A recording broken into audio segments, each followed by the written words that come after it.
Главные события дня в студии Султания Ситакаева. Добрый вечер. И прямо сейчас о таких событиях.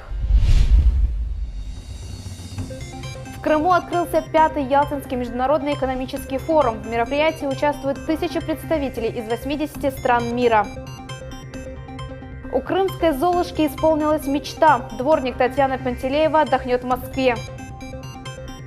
Международный гроссмейстер провел сеанс одновременной игры с жителями города Саки.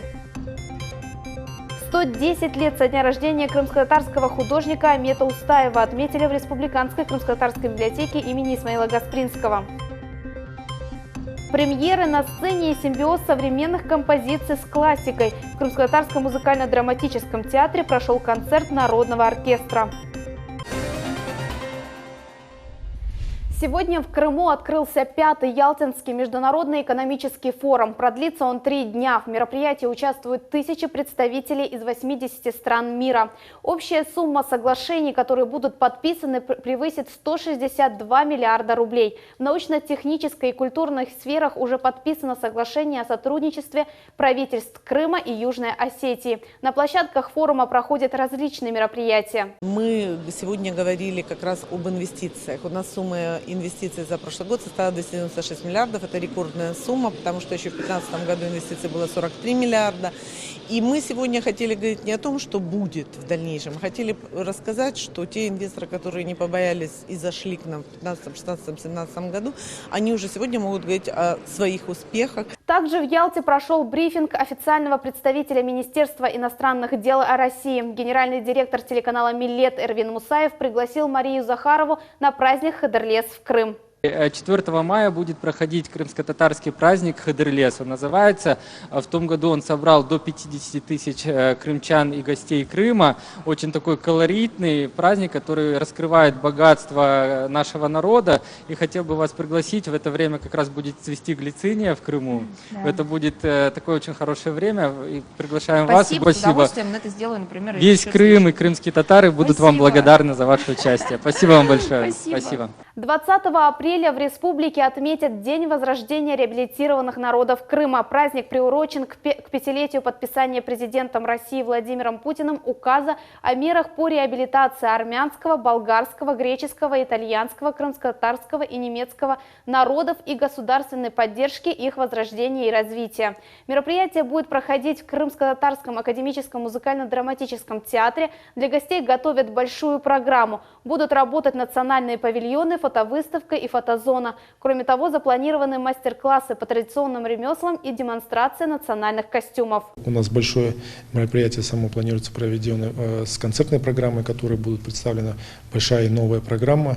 И, конечно же, участие самых важных людей, которые принимали в этом событии, а также почетных гостей и тех наших пожилых людей из числа реабилитированных народов, которые были свидетелями тех трагических событий, и сегодня мероприятие подтверждает о том, что мы все это помним, и мы обязательно должны поколению передать все эти истории трагические, дабы чтобы не допустились они в будущем. 5-я годовщина воссоединения Крыма с Россией для дворника Татьяны Пантелеевой стала волшебной. Ее заветная мечта отдохнуть исполнилась спустя месяц после встречи с болгарским журналистом.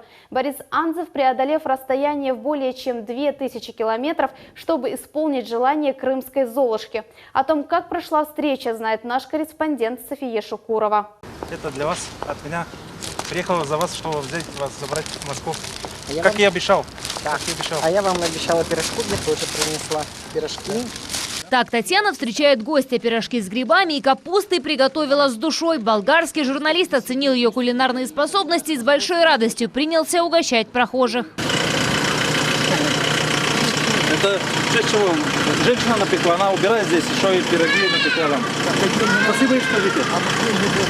Не надо, все бесплатно. Спасибо и скажите. Спасибо большое. Вот Татьяна напекла, она здесь убирается. Да, спасибо огромное. Улицу убирает, еще и пирожки. Спасибо. А что, сегодня праздник какой-то? Да.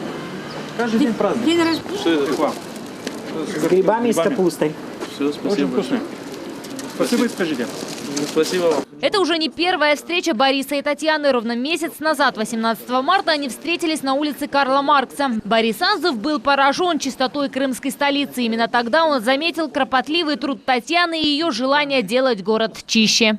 Никто не хочет работать, а Татьяна пример к тому, что как надо работать, жить, трудиться. Во время общения ему удалось узнать о мечте Татьяны. Женщина скромно сказала, что очень хочет отдохнуть, ведь за 30 с лишним лет работы дворником отдыха, рассказывает, не видела. Я здесь и работаю, живу, сплю, гуляю, отдыхаю. Все я здесь, на этой Карла Маркса. 4 выхожу на работу.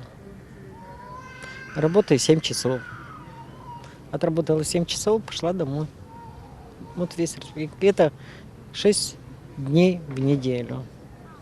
Тяжело. Борис принял решение исполнить мечту Татьяны. И вот сегодня он здесь. Хочу вам подарить незабываемый отпуск в Москве и покатать вас на красном Феррари по Москве еще. Хорошо. Вместе с сестрой. И еще будем играть в гольф. Гольф это вообще, да. Москва гольф кантри клуб. То есть будет незабываемый отдых. Вы согласны, да?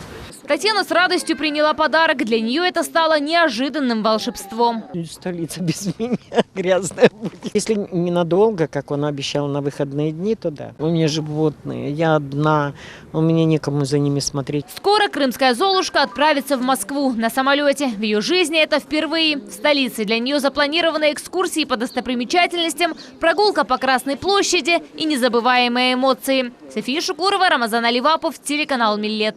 В Симферополе состоялось рабочее совещание по вопросам подготовки и проведения Международного гуманитарного ливадийского форума. Приурочен он ко Дню русского языка и рождению Александра Пушкина. Проходит съезд в рамках фестиваля «Великое русское слово» уже в 5-й раз. В этом году он состоится с 4 по 12 июня. Организаторы ожидают большое количество участников из разных стран мира. Может, некоторые участники приедут раньше, но основная масса будет прибывать 3 июня.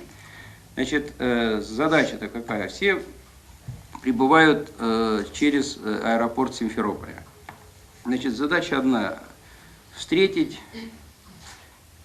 организовать транспортное обслуживание, привести в места проживания. Развитие малого бизнеса в Крыму обсудили за круглым столом в Симферополе. Организатором выступила общероссийская общественная организация «Опора России».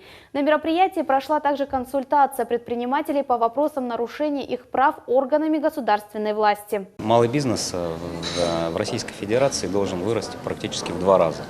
Но для того, чтобы это было, там мало мер по экономике. Важно, чтобы любой бизнес российский чувствовал себя уверенно и был абсолютно уверен, что вся власть закона гарантирует ему безопасное ведение бизнеса. Мы понимаем, что нашим предпринимателям и так тяжело, они работают в условиях определенных финансовых ограничений, поэтому мы как правительство хотим создать комфортные условия в Крыму, но в общем-то та динамика, которая у нас есть, и количество зарегистрированных предпринимателей, количество частных инвестиций, суммы инвестиций, они растут из года в год. Также были озвучены основные проблемы, с которыми сталкиваются предприниматели на полуострове. Актуальность проблем далеко за пределами полуострова привлекла бизнесменов со всей страны. Органы прокуратуры нацелены на то, чтобы помочь в сложных случаях разобраться. Мы с каждым случаем разбираемся индивидуально. У нас есть ежемесячно проводится единый день приема предпринимателей, где может любой предприниматель обратиться, в том числе в интерактивной форме, лично в органы прокуратуры. Международный гроссмейстер по шахматам Юрий Айрапетян провел сеанс одновременной игры с жителями города Саки. За увлекательной игрой наблюдала наш корреспондент Севиля Меметова. Екатерина Коплея – ученица 2 класса. Логической игрой увлечена несколько лет. В юном возрасте девочка уже делает большие успехи. Я всегда выигрывала и сейчас надеюсь выиграть. Это умная игра и развивает. В этом турнире смогли принять участие и дети, и взрослые. Виктор Титов в каждой игре приобретает новый опыт. Встреча с международным гроссмейстером – это не только новые знания, но и очередной вызов на шахматной доске. Чемпион, гроссмейстер, да. Трудно с ним соревноваться, конечно. Ну ничего, вот как-то пока стараемся, упираемся как-то. Ленин сказал, это гимнастика ума. В каждой игре Юрий Айрапетян использовал индивидуальный подход к соперникам. Некоторые участники атаковали сразу, другие выстраивали комбинации и выигрышные ходы. Поделиться опытом, поделиться определенными знаниями. И будучи как международный гроссмейстер, профессиональный шахматист в прошлом, так и вице-президент шахматной федерации, я думаю, что вот если мы такими мероприятиями сумеем вернуть былую славу шахматам как интеллектуальной игре, думаю, что это вот будет наша главная цель. Способность думать на 2 хода вперед не всегда спасали игроков. У гроссмейстера своя особая тактика. В результате черные фигуры были поражены. Сделать свой следующий ход становится все сложнее. 16 участников и всего 1 соперник. Игра накаляется, ведь каждый из них настроен исключительно на победу. Игра длилась 2 часа, однако поставить признанному мастеру шах и мат никому так и не удалось. Но все же гроссмейстер отметил некоторых участников за лучшую стратегию игры. По завершению сеанса шахматистам вручили памятные призы. Севиля Меметова, Герай Абдулаев, телеканал Миллет. Крымские спасатели провели операцию по ликвидации условного подтопления на Симферопольском водохранилище. В зону попадают 3500 домовладений, также частично подтоплен центральный автовокзал столицы. Для ликвидации последствий сотрудники МЧС оперативно направили силы первого спасательного эшелона в количестве 109 человек и 33 единиц техники. Идет подготовка и отработка взаимодействия сил РСЧС по борьбе с паводками. В данной ситуации мы отрабатывали эвакуацию пострадавших с водной поверхности, с затопленных территорий с применением воздушных судов. Уличные гонки устроил пьяный водитель с сотрудниками госавтоинспекции в центре Симферополя. Погоня продолжалась 10 минут. Нарушитель пытался скрыться, нарушив 7 правил дорожного движения, пока не попал в тупик. Здесь он был вынужден бросить микроавтобус и решил убежать, но был задержан. Правонарушителю грозит штраф до 300 тысяч рублей, либо лишение свободы сроком до 2 лет. Установка окон и чистка кошельков. Сотрудник фирмы по установке окон похитил у жительниц Керчи 80 тысяч рублей. Сделал он это незаметным образом во время профилактических работ. Пока коллеги проводили регулировку ранее установленных окон, подозреваемый вытащил из кошелька первой пенсионерки 30 тысяч рублей, а через месяц 50 тысяч у второй. После ухода работников фирмы потерпевшие сразу же обратились в полицию. Следователи связали эти кражи, так как потерпевшие пользовались услугами одной и той же фирмы по установке пластиковых оконных изделий. После встречи с полицейскими злоумышленник во всем сознался и написал явку с повинной. Следователями УМВД России по городу Керчи мужчине предъявлено обвинение в совершении преступления, предусмотренного частью 2 статьи 158 Уголовного кодекса Российской Федерации. За кражу денежных средств злоумышленнику грозит наказание от крупного штрафа до лишения свободы на срок до 5 лет. 110 лет со дня рождения крымско-татарского художника Амета Устаева отметили в Республиканской крымско-татарской библиотеке имени Исмаила Гаспринского. О жизни и творчестве художника расскажет наш корреспондент Руслан Минаев.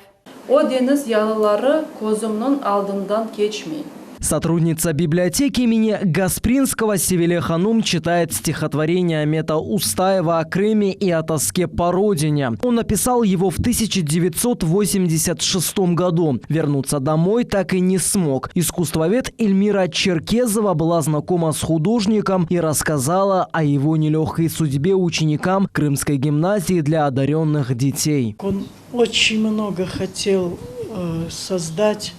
У него огромное количество было идей, мыслей, чувств. Это был, конечно, от природы одаренный, очень яркий человек. Расцвет творчества Амета Устаева пришелся на 35-е и 40-е годы. Именно в этот период он написал портрет крымско-татарского кидая Джангаза Шерфидинова и полотно изгнания карателей белогвардейцев из татарской деревни. Последнюю высоко оценил известный крымский художник Николай Самокиш. Его работы попали на всесоюзную выставку в Москве.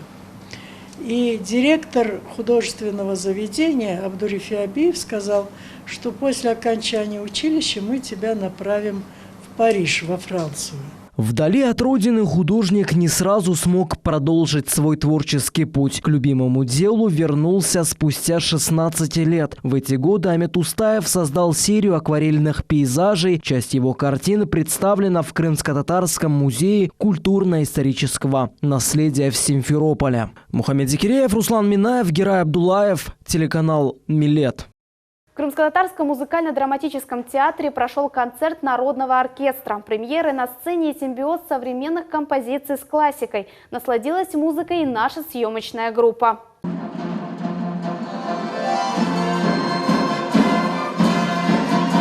Увертюра «Фантазия» современного композитора Мирзие Халитовой открывает сегодняшний вечер. Премьера на сцене Крымско-Татарского музыкального театра. Зритель уже в восторге.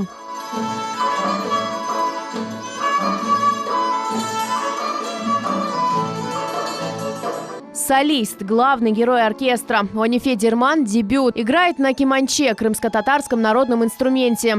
Композиции тым-тым. Музыкой она увлечена с детства. Сейчас Онифе изучает скрипичное мастерство в Крымском инженерно-педагогическом университете. Я исполняла крымско-татарский народный танец вообще, но мы обработали, сделали инструментальную версию. Это очень сложный труд, мы очень долго готовились, и пусть что-то было не совсем хорошо, но я думаю, что мы справились.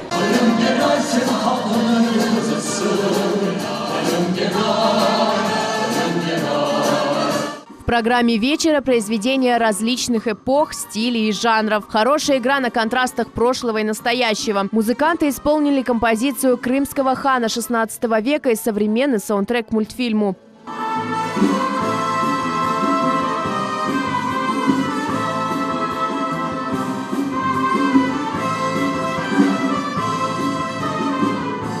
Хоровой коллектив, инструментальная музыка и современная крымско-татарская эстрада. Все это большой праздник для любителей музыки. Такие мероприятия нужны нашему народу, поэтому большое спасибо за концерт. Концерт был превосходный. Концерт был превосходный. Это гордость нашего народа. Браво! На профессиональном уровне мы народ Шайхандая. Молодцы. Это не первый концерт студенческого оркестра. Впереди большие планы и творческие проекты. Эльмаса Плакимова, Эльдар Заитов, телеканал «Милет». Это все новости на сегодня. Оставайтесь с телеканалом «Милет». Хорошего вечера.